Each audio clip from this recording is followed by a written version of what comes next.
Hello viewers, welcome to this new video. In this video we are continue our last video lecture. तो हम यहाँ पे जो हमने लास्ट 12 क्वेश्चन करे थे ट्रांसपोर्टेशन में जो प्रीवियस ईयर गेट में आए थे उसी को अब आगे कंटिन्यू कर रहे हैं. ठीक है, तो स्टार्ट करते हैं फर्स्ट क्वेश्चन से. फर्स्ट क्वेश्चन यहाँ पे दिया हुआ है, the value of camber recommended for cement concrete. देखिए क्या है, सीमेंट कंक्रीट या फिर हाई बिटुमिन के लिए. देखिए इसमें आपको याद रखना है 1.7% से 2, 2 से 2.5, 2.5 से 3, 3 से 4%. ये आपका सीसी एंड थिक पेमेंट के लिए रिकमेंड करी जाती है ये वैल्यू. ठीक है, जो सेकंड है आपका वो आपका थिन बिटुमिन के लिए यूज किया जाता है. थिन बिटुमिन के लिए, ये आपका थिक बिटुमिन के लिए यूज किया जाता है. और उसके बाद आपके WBM आएगा एंड अर्थवर्क, अर्थन रोड आएगी इसमें. ठीक है, अर्थन रोड. तो ये आपके जो सारे दे रखे हैं ये किस में दे रखे हैं, परसेंटेज के फॉर्म में दे रखे हैं. और जो फर्स्ट वाला है वो आपका तब होता है जब आपकी जो कंडीशन होती है एरिया की वो लाइट रेन होती है, जहाँ पर लाइट रेन अवेलेबल होती है या प्रेसिपिटेट होती है. और जो सेकंड वाला है वो आपका हैवी रेनफॉल एरिया में दिया है. ठीक है, तो यहाँ पे आपका सीसी पेमेंट है और जो कंडीशन दे रखी है वो हैवी रेनफॉल दे रखी है. तो हैवी रेनफॉल के लिए हम 2% होता है, तो 2% को अगर हम सिंप्लीफाई करें तो वो आपका आएगा 1/50. तो आंसर डी आपका यहाँ पे सही है. ये एक मार्क का है, याद रखिए इस क्वेश्चन को. नेक्स्ट क्वेश्चन हमारा है question number 14, the reaction time for calculation of stopping distance. ठीक है, रिएक्शन टाइम के बारे में पूछा गया है तो वो आपका 2.5 होता है, IRC ने एज्यूम किया है. इसके अलावा एक रिफ्लेक्स टाइम होता है. रिफ्लेक्स टाइम क्या होता है, देखो रिएक्शन टाइम. ठीक है, मैं रिएक्शन टाइम लिख देता हूँ. रिएक्शन टाइम वो टाइम होता है जिसमें आप ये P थ्योरी को परफॉर्म करते हो, परसेप्शन, इंटेलेक्शन, इमोशन एंड वायलेशन. अगर आप ये सारी एक्टिविटी परफॉर्म करता है आपकी बॉडी तो जितना टाइम इसको परफॉर्म करने में लगता है वो आपका रिएक्शन टाइम होता है. और एक आपका होता है रिफ्लेक्स टाइम. ठीक है, मैं पूरा नहीं लिख रहा हूँ पर आप समझ जाइए. रिफ्लेक्स टाइम में सिर्फ आपको परसेप्शन एंड वायलेशन करना होता है. ठीक है, I और E एक्टिविटी जो कि आपके ब्रेन में होती है, ठीक है, ब्रेन में होती है, वो हम इसमें कंसिडर नहीं करते हैं. नेक्स्ट क्वेश्चन है question number 15, the super elevation needed for a vehicle travelling at a speed दी हुई है on a curve of radius दिया हुआ है 128 metre on a surface with a coefficient friction. ठीक है, इसमें कोफिशिएंट फ्रिक्शन भी दिया हुआ है. अब ये क्या है कि एक व्हीकल मूव कर रहा है इस स्पीड से. ठीक है, डिजाइन स्पीड नहीं दी हुई है. तो यहाँ पे आपका जो फॉर्मूला होगा सुपर एलिवेशन का, उसमें आपको design of super elevation for mix traffic condition नहीं लगाना है, जो कि हम 75% ऑफ वेलोसिटी लेते हैं. ठीक है, तो यहाँ पे आपको डायरेक्टली करना है E plus F equal to small v square upon GR. आप इस फॉर्मूले से इस क्वेश्चन को सॉल्व करेंगे. ठीक है, तो E की वैल्यू आपको कैलकुलेट करनी है. v स्क्वायर आपको क्या लेना है, 0.278 मल्टीप्लाई 60 का whole square divide by 9.81 multiply by 128 metre minus F की वैल्यू कितनी है 0.15. अब अगर हम इसे सॉल्व करेंगे तो इसका आंसर जो होगा वो आपका यहाँ पे आना चाहिए. एक तो ये कंडीशन हो गया. अगर आपको ये इक्वेशन नहीं करनी है तो आप इसको सिंप्लीफाई भी कर सकते हो इस फॉर्मूले को. इस फॉर्मूले को हम जब सिंप्लीफाई करते हैं तो कैसे होता है, capital V square upon 127 R भी होता है. ठीक है, तो वो भी कर सकते हो. तो ये आपकी इक्वेशन नंबर फर्स्ट हो गई. इस मेथड से भी कर सकते हैं अगर आपको याद नहीं रहता है. अगर दूसरा वाला अगर आपको याद रहता है 127 वाला, तो इस वाले में केस में क्या होगा, आपका जो फॉर्मूला बनेगा वो 60 का square divided by 127 into 128 minus 0.5. देखिए दोनों से वैल्यू कितनी आती है. दोनों इक्वेशन को सॉल्व करने पे, क्योंकि हमें यहाँ पे ऑप्शन दिया हुआ है और हमारा जो वैल्यू आ रहा है वो आप देख सकते हैं आ रहा है. तो हमारा जो वैल्यू है वो है हमारा इसके अकॉर्डिंग 0.0714 और हम इसको ऑप्शंस में देखेंगे तो ऑप्शन 4 हमारा मैच, ऑप्शन ए हमारा मैच कर रहा है. ठीक है, 4 को हमने यहाँ पे राउंड ऑफ कर दिया. ठीक है, अब हम क्वेश्चन नंबर 16 पे मूव कर रहे हैं। एक मार्क्स का है। द असेंडिंग ग्रेडियंट, मतलब आपका जो ऊपर वाला ग्रेडियंट है वो है 1 आपका हाइट हो जाएगा और 50 आपका हॉरिजॉन्टल डिस्टेंस हो जाएगा। Meet with another ascending gradient, ठीक है, तो ये एक अनदर स्ट्रेंथ, तो ये क्या होगा 1/30 इसका दे रखा है, 1/30 और 1/50, डेविएशन एंगल निकालना है। ठीक है, तो जो पहला था वो उससे ज़्यादा स्टीप होगा क्योंकि ये आपका 30 मीटर पे ही 1 हाइट गेन कर ले रहा है, तो आपको इसको डेविएशन एंगल निकालना है। तो डेविएशन एंगल निकालने के लिए आपका फर्स्ट जो n1 परसेंटेज है आपका प्लस आ रखा है और इस चीज को आपको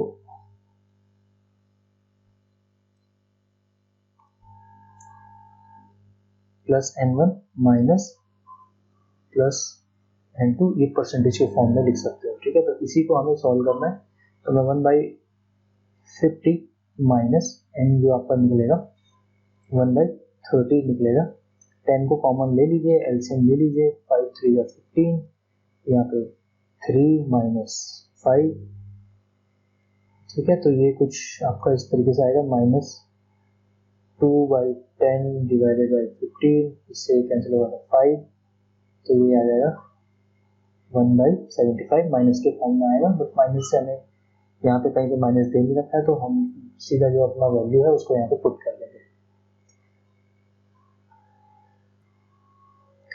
नेक्स्ट हम मूव कर रहे हैं क्वेश्चन नंबर 17 पे। ये 1 मार्क्स का क्वेश्चन है। At highway stretches where the required overtaking sight distance, OSD के बारे में पूछा गया है, कैन नॉट बी प्रोवाइडेड, जहाँ पे OSD नहीं प्रोवाइड करी जा सकती है। It is necessary to incorporate in such section the following, जहाँ पे आप OSD नहीं प्रोवाइड कर सकते जिस रोड में, वहां पे आपको क्या प्रोवाइड करनी है, आपको ISD प्रोवाइड करनी है। और in that case the minimum ISD will be equal to the 2 time of SSD, stopping side distance। तो बस यहीं पे ये क्वेश्चन रिपीट हुआ है, लास्ट टाइम भी हमने इसको डिस्कस किया था। तो ये आपका यहाँ पे 2 times of SSD, ठीक है। और इसका हमने लास्ट टाइम रीजन भी बताया था कि अगर ये आपकी सड़क है, ठीक है, आपकी रोड है, एक व्हीकल यहाँ से मूव कर रहा है, this is your vehicle number A moving in this direction, इसको यहाँ पे कोई ऑब्स्टिकल दिखा, ठीक है, वो ऑब्स्टिकल की IRC ने कंडीशन बता रखी है, वो ऑब्स्टिकल आपका कितना होता है 15 सेंटीमीटर का या फिर 0.15 मीटर से बड़ा होना चाहिए, ठीक है, बराबर या उससे बड़ा, ये है ऑब्स्टिकल की कंडीशन, ठीक है, ऑब्स्टिकल के पैरामीटर्स के बारे में बताया। तो इससे बिना टकराए हुए इस ए व्हीकल को रुकना है, ठीक है, तो अगर इसको रुकना पड़ेगा तो इस डिस्टेंस को ही हम क्या कहते हैं, हम कहते हैं अपनी SSD for this vehicle number A। अब क्योंकि ये एज्यूम करिए कि ये जो व्हीकल A है वो आपकी मैक्सिमम स्पीड से मूव कर रहा है, सिमिलरली एक अपोजिट साइड से भी एक व्हीकल आ रहा है, ठीक है, वो V है, उसको भी एज्यूम करिए मैक्सिमम स्पीड से मूव कर रहा है, तभी तो आपकी SSD ज्यादा बड़ी होगी, ठीक है, उसको भी रुकना है इस ऑब्स्टिकल को देख के। तो इस वजह से हम यहाँ पे 2 टाइम SSD प्रोवाइड करते हैं, ठीक है, तो ये एक रीजन है जिसकी वजह से हम 2 टाइम ही प्रोवाइड करते हैं। मिनिमम, मैक्सिमम तो वैसे आपको OSD प्रोवाइड करने की, तो OSD आप प्रोवाइड नहीं कर पा रहे, ठीक है। Next question, question number 18, for a highway with design speed of 100 km/h, अब देखिए डिजाइन स्पीड आपको दी हुई है, the safe overtaking sight distance is assume, acceleration assume करना है आपको। अब देखिए इसमें क्वेश्चन में है आपको OSD निकालना है, OSD का फॉर्मूला आपको पता होना चाहिए पहले तो। अब अगर नहीं पता है तो इसको ऐसे याद कर लीजिए, स्मॉल v t प्लस, देखो ये आपकी कौन सी डिस्टेंस है, d1 डिस्टेंस है, ये वो डिस्टेंस है जहां पे आप जो फास्ट मूविंग व्हीकल था उसने अपनी स्पीड स्लो करी है स्लोअर व्हीकल के साथ साथ, अब उसने ये डिसाइड किया है d1 डिस्टेंस में रिएक्शन टाइम में, ठीक है, कि वो उसको ओवरटेक करेगा स्लोअर व्हीकल को। इसका अगर मैं डायग्राम बना दूं तो इसका डायग्राम कुछ इस तरीके से होता है, ठीक है, ये आपका व्हीकल, सॉरी ये आपका डिजाइन जी, ये आपका फास्ट मूविंग व्हीकल है, इसके आगे क्या आया, एक स्लोअर मूविंग व्हीकल आया, तो इसने क्या करा,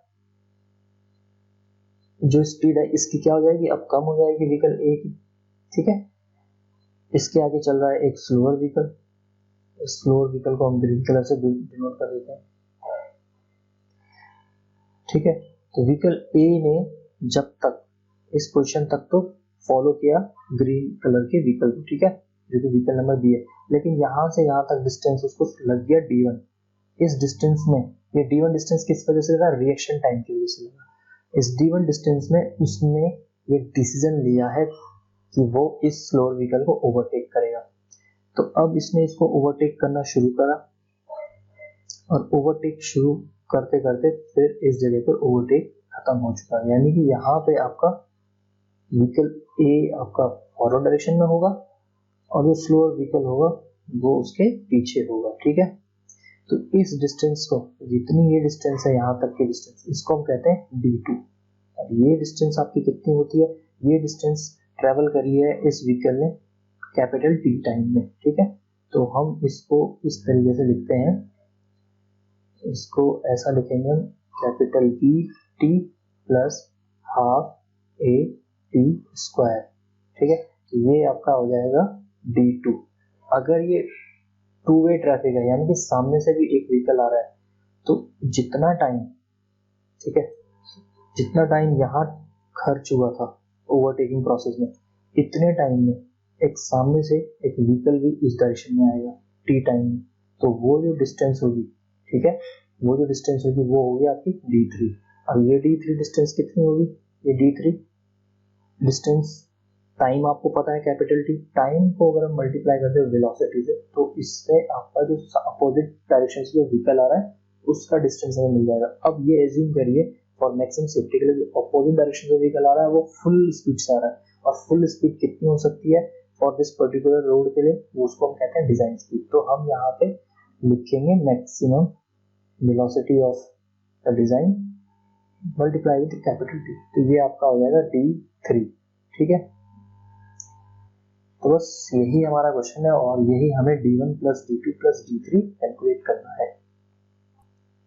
तो सबसे पहले हम इसमें जो हमें डेटा दिया है उसको हमें लिख लेते हैं। तो डिजाइन स्पीड है वो 100 kmph है, इसी को ही हम VA बोलते हैं, ठीक है।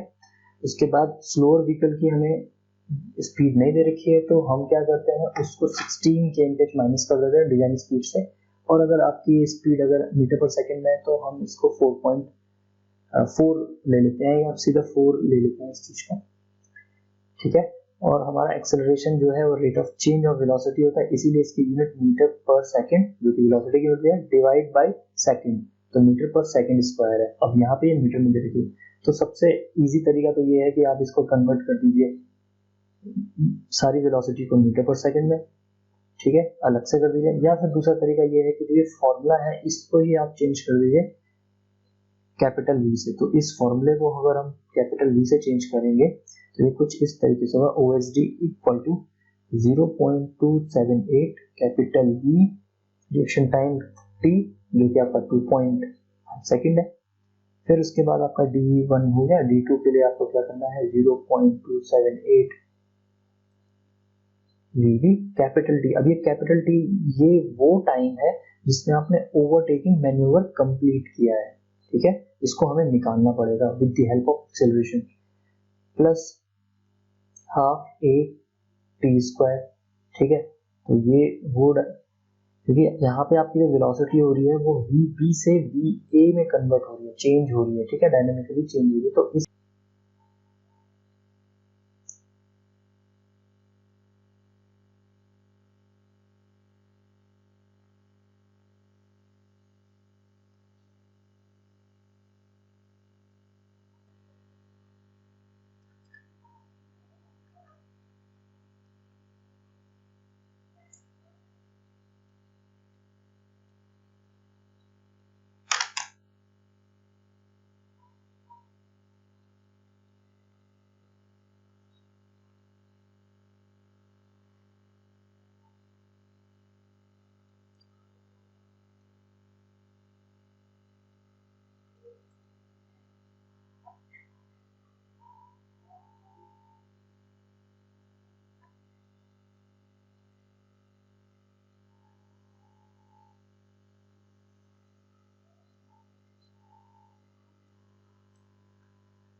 कंपेयर करना है। फाइनली जब हमने इसको सॉल्व किया तो हमारी वैल्यू जो आई है वो आई है 774.991 मीटर। ठीक है, अब हम इसे ऑप्शन के साथ कंपेयर करेंगे। तो ऑप्शन में सबसे नियरेस्ट बी वाली वैल्यू है, ठीक है, 700 के फॉर्म में दे रखी है, तो हम इसको टिक करेंगे। नेक्स्ट है हमारा a parabolic curve is used to connect a 4% upgrade. ठीक है, 4% अपग्रेड विद ए 2% डाउनग्रेड। तो डिसेंडिंग ग्रेडियंट दे रखा है एज शोन इन फिगर, और फिगर भी दे रखा है इस क्वेश्चन में। The highest point on the summit curve is at a distance of, तो ये हमें जो हाईएस्ट पॉइंट की डिस्टेंस है अभी कहाँ से निकालनी है, यहाँ पे दे रखा है measured horizontally from the first tangent. Measured horizontally, ध्यान दीजिए, measured horizontally from the first tangent point. तो ये क्वेश्चन बहुत ही इजी क्वेश्चन है, इसीलिए 1 मार्क्स का दे रखा है। ठीक है, ये आपका हाईएस्ट पॉइंट होगा समिट कर्व पे, horizontal first tangent point 4 degree का है, प्लस 4 डिग्री का। तो यहाँ से आपको ये डिस्टेंस फाइंड आउट करनी है।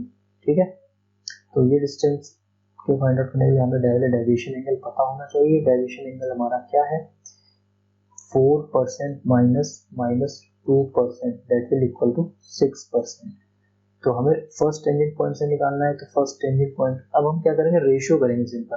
फर्स्ट हमारा ग्रेडियंट क्या है, 4% है, टोटल ग्रेडियंट हमारे पास कितना है, 6% है। इसका ratio multiply by horizontal distance, वो हमारी क्या है, 150 मीटर है। तो इसको अगर हम करेंगे तो इससे हमारा आंसर आएगा D1। ठीक है, डी वाला हमारा आंसर इससे आ जाएगा। नेक्स्ट क्वेश्चन है 20th question. The width of carriageway और a single lane is recommended by IRC will be equal to 3.75 है अगर आपकी सिंगल लेन है, और अगर आपकी डबल लेन होती है तो उसमें जो सिंगल लेन होगी, ठीक है, वो 3.5 मीटर की होगी। ठीक है, तो ये आपको याद रखना है। नेक्स्ट क्वेश्चन है stopping side distance is the minimum distance available on a highway which is, ये कह रहा है कि SSD, ठीक है, SSD is the minimum distance available। SSD हमने पहले ही क्लियर कर चुके हैं कि SSD क्या होता है। ठीक है, क्लियर है ना आपको, SSD मतलब होता है व्हीकल से ऑब्स्टिकल के बीच की डिस्टेंस, और वो ऑब्स्टिकल के जो डायमेंशन है वो 15 सेंटीमीटर से बड़ा या उसके बराबर होना चाहिए, मतलब उतना तक आप देख पा रहा है, उतना तक एक ड्राइवर। अब ड्राइवर की हाइट IRC के अकॉर्डिंग कितनी होती है, 1.2 मीटर होती है। ठीक है, तो ड्राइवर की जो हाइट होती है उसका जो आई लेवल होता है बेसिकली, उस चीज की मैं बात कर रहा हूँ। तो जो बैठ के वो आई साइड से देख सकता है 1.2 मीटर, तो 1.2 मीटर से आपको 15 सेंटीमीटर का ऑब्जेक्ट देखना है। Distance of sufficient length to stop the vehicle without collision, तो ये फर्स्ट वाला ठीक है। अब आने वाले टाइम में शायद मल्टीपल चॉइस क्वेश्चन की जगह पे हम ये हो सकता है कि हमारे आंसर एक से ज्यादा आंसर सही, तो हमें दूसरे ऑप्शन पढ़ने भी जरूरी है। तो हम दूसरे भी पढ़ लेते हैं और चेक करते हैं कि वो होता है या नहीं होता है। Distance visible to driver during night, night का कोई कंसेप्ट नहीं है। Height of the object above the road surface, हाँ हाइट ऑफ द, पर हाइट ऑफ तो क्या 15 सेंटीमीटर SSD थोड़ी ना होगी, तो ये भी नहीं है, इनकम्प्लीट सेंटेंस हो गया। जो डी वाला है distance equal to the height of driver eyes above the road surface, नहीं ये भी नहीं है, ये तो हमने डिस्कस कर दिया है, 1.2 मीटर होनी चाहिए। The ruling minimum radius of horizontal curve national highway in plain terrain और ए रूलिंग, देखिए रूलिंग डिजाइन स्पीड यहाँ पे दी हुई है, और यहाँ पे हमें वैल्यूज भी दे रखी है, करस्पॉन्डिंग वैल्यूज। तो इसमें हमारा सीधा formula E plus F equal to V² लगेगा। ठीक है, अब हमारी रूलिंग डिजाइन स्पीड हमें दे रखी है 100 kmph, रेडियस हमें फाइंड आउट करना है। तो बस R को इधर ले जाइए, V को आप, इस फॉर्मूले को हमने अभी बोला था कि इस फॉर्मूले को अगर आप याद रखना चाहो तो ये ऐसे भी होता है। ठीक है, इस तरीके से होता है। अगर आपको ये याद नहीं रखना है, लेकिन ये इसलिए मैंने याद रखने को बोला था क्योंकि ये आपकी कैपिटल E होगी। ठीक है, अगर नहीं रखना है तो 0.2 से मल्टीप्लाई कर दीजिए, थोड़ा सा कैलकुलेशन पोर्शन ज्यादा होगा लेकिन वो आपको याद करने में आसानी है। तो अभी फिलहाल मैं इस वाले फॉर्मूले से नोट कर रहा हूँ। तो इसके अकॉर्डिंग क्या हो जाएगा आपका, आर की वैल्यू हमें फाइंड आउट करनी है। तो इसके लिए हमें सबसे पहले क्या करना पड़ेगा, 0. ई की value plus 0.15 equal to 100 square divide by 127 R. ठीक है, तो बस 0.22 equal to 100 square divided by 127 R, और यहाँ से आपकी आर की वैल्यू जो आएगी वो आपको नोट डाउन कर देना है।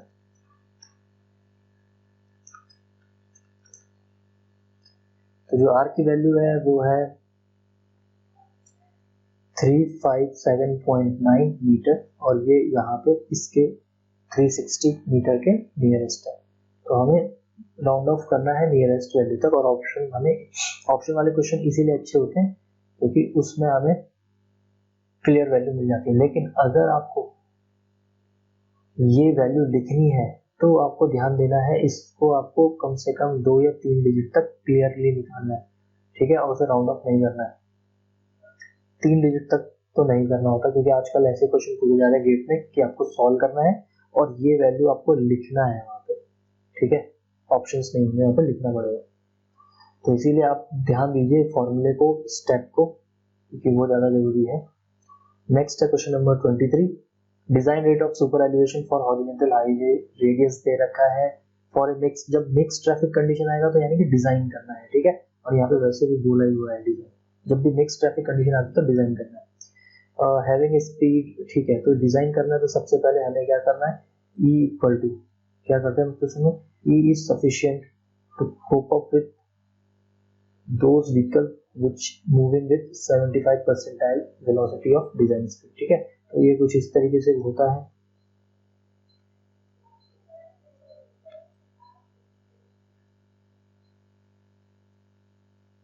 जी हाँ, ठीक है, इसी को हम सॉल्व करते हैं। तो हम क्या करते हैं, कैपिटल V लिख लेंगे, capital V square divide by 225 R। अब हमें यही चेक करना है कि क्या क्या हमें यहाँ पे गिवन दे रखा है। यहाँ पे वेलोसिटी 125 दे रखी है और रेडियस 125 स्क्वायर डिवाइडेड बाई 225, और रेडियस दे रखा है 450 मीटर। 450 मीटर। अब हम इसको सॉल्व करेंगे तो E की वैल्यू हमें चेक करनी है। 125 square divided by 225 divided by 450, तो ये 0.154 आ रहा है। ठीक है, मैं लिख लेता हूँ। यहाँ से आपकी जो वेलोसिटी, जो E की वैल्यू आई है वो है 0.154 आया है। लेकिन IRC के अकॉर्डिंग आप कितनी मैक्सिमम रख सकते हैं, मैक्सिमम आपको रखनी है 0.07। ठीक है, उसके बाद आपको फ्रिक्शन निकालना होता है, लिटिल फ्रिक्शन कोएफिशिएंट। ठीक है, तो यहाँ से ये हमें इजी पड़ गया ये क्वेश्चन। हमें डिजाइन करना था लेकिन हमने मैक्सिमम वैल्यू निकाल दी, तो हमारी ये इसका आंसर है, इसीलिए 1 मार्क्स का है। नेक्स्ट है द डिजाइन वैल्यू। वैसे भी अगर आपको जो प्रीवियस क्वेश्चन जो 23 था, देखिए स्पीड दे रखी है 125 km, बहुत ज्यादा है। ठीक है, यहाँ पे बहुत ज्यादा देने के बाद अगर आप जब बहुत ज्यादा स्पीड होगी तो ऑब्वियस सी बात है कि आपको जो सुपर एलिवेशन है वो उसकी फुल लिमिट पे देना होगा, और फुल लिमिट सुपर एलिवेशन की जो कि प्लेन केस के लिए होता है वो हमारा इतना ही होता है। ठीक है, हिली रीजन के लिए हमारा चेंज हो जाता है, और फ्रिक्वेंट वाले के लिए जहाँ पे इंटरसेक्शन होता है वहां पे हमारा और ज्यादा चेंज हो जाता है। ठीक है, तो ये चीजें थी, तो हमें ये चीजें समझनी थी। तो आप इस 1 मार्क्स के क्वेश्चन को चाहे सॉल्व करो, चाहे आप इसे लॉजिकली सोच के थोड़ा सा सॉल्व कर सकते हो। कोशिश करिए पहले सॉल्व करने का, क्योंकि सॉल्व करेंगे तो आपको बाद में चीजें समझ में लॉजिकली आ जाएंगी। वो आपके टाइम लेता है, लेकिन कैलकुलेशन बेस्ड करिए, टाइम बचाएगा और एक्यूरेट रहता है। तो design value of lateral friction coefficient of highways, देखिए लेटरल पूछा है तो 0.15 मैक्सिमम होता है। ठीक है, अगर ये लॉन्गिट्यूडनल पूछता तो लॉन्गिट्यूडनल के लिए आपका 0.35 वाला सही रहता। तो यहाँ पे ध्यान दीजिए लेटरल पूछा है। लास्ट जो क्वेश्चन है इस वीडियो लेक्चर का वो ये है camber on highway pavement is provide to take care. Camber क्यों प्रोवाइड करते हैं? ड्रेनेज पर्पस के लिए करते हैं, ठीक है। सेंट्रीफ्यूगल के लिए हम सुपर एलिवेशन करते हैं। साइड डिस्टेंस के लिए हमें वेलोसिटी को कम करना पड़ेगा, रिएक्शन टाइम को कम करना पड़ेगा, साथ में friction of coefficient, literal friction of coefficient नहीं, लॉन्गिट्यूडनल वाला, क्योंकि हम एसएसडी की बात करते हैं, यहाँ पे लॉन्गिट्यूडनल आएगा। कौन सा वाला? 0.35 वाला। इस वाली वैल्यू को हम इंक्रीज कर सकते हैं, ठीक है। ऑफ ट्रैकिंग के लिए हम क्या लेते हैं? एक्स्ट्रा वाइडनिंग लेते हैं। तो ये बस आज का वीडियो था। नेक्स्ट वीडियो लेक्चर में हम आने वाले जो क्वेश्चंस हैं उनको सॉल्व करेंगे। Thank you.